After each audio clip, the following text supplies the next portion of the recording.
मित्रांनो नमस्कार। राजकारणात शत्रूला कोणीच माफ करत नसते, जोपर्यंत तो शत्रू बनून आपल्या समोर उभा असतो। आता देवेंद्र फडणवीस यांचीच रणनीती बघा। आधी शरद पवारांचे शिलेदार फोडले। शरद पवार यांच्या पक्षातील सगळ्यात पॉवरफुल नेता म्हणून ओळखले जाणारे अजित पवार यांना आपल्या सोबत घेऊन सरकारमध्ये मानाच्या पदावर बसवलं। अजित पवारांना उपमुख्यमंत्री बनवून त्यांच्याकडे अर्थ खातं देऊन पवारांना जखम दिली। पवारांचे विश्वासू शिलेदार म्हणून ओळखले जाणारे छगन भुजबळ, दिलीप वळसे पाटील, सुनील तटकरे, हसन मुश्रीफ यांना फोडून आणून पवारांविरुद्धच दंड थोपटायला लावले।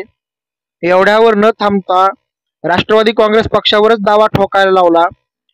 जेवढं शक्य आहे तेवढ्या तीव्रतेने जखमी करण्याचा प्रयत्न केला। अख्खा पक्षच विस्कटून टाकल्यानंतर सुद्धा आजही देवेंद्र फडणवीस शरद पवार यांनाच आपला मोठा राजकीय शत्रू समजतात। म्हणजे एवढं सगळं घडवलं तरीही पवार आजही फडणवीसांना पॉवरफुलच वाटतात। याचा अर्थ झालेल्या बंडामुळे पवारांची ताकद तितकी संपली नाही जेवढी संपेल असं फडणवीसांनी आकलन केलं होतं। मित्रांनो, आश्चर्य या गोष्टीचं वाटतंय की सर्व प्रमुख माणसं आज म्हणजे पवारांची सर्व प्रमुख माणसं आज देवेंद्र फडणवीस यांच्याकडे आहेत, तरीही फडणवीस अस्वस्थ वाटतात, तरीही फडणवीस नाराज वाटतात। नाहीतर काय कारण होतं?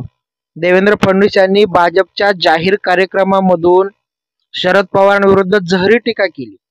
या टीकेला मराठा आरक्षण हे निमित्त होतं, पण मराठा आरक्षणाचं नाव घेऊन जी टीका पवारांवरती फडणवीसांनी केली याला कारण काय होतं?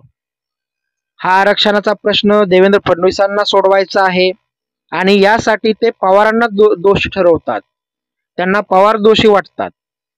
त्यांचं ते आकलन योग्यही असेल असं जरी समजलं तरीही जाहीर व्यासपीठावरून फडणवीसांनी पवारांवर टीका करणं याचा अर्थ फडणवीसांना जाणवलं असावं की आजही आपल्याला शत्रू समजून शरद पवारच वरचढ ठरत आहेत।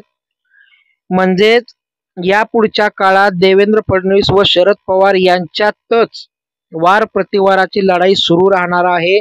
जरी पवारांचा पक्ष फुटला असला तरी, जरी पवारांचे शिलेदार देवेंद्र फडणवीस यांच्या सोबत गेले असले तरी। अजून एक गोष्ट प्रकर्षाने जाणवते ती म्हणजे पवारांच्या मुळावर घाव घालण्याचा प्रयत्न फडणवीस आता सुद्धा करताना दिसतात, जसा त्यांनी याआधी सुद्धा केला आहे। मुळातच राष्ट्रवादीच्या मुळावर, पवारांच्या मुळावर घाव घालणं म्हणजेच राष्ट्रवादी फोडणं। ती करून झाल्यानंतर सुद्धा आजही देवेंद्र फडणवीस त्याच तीव्रतेने वार करताना दिसतात।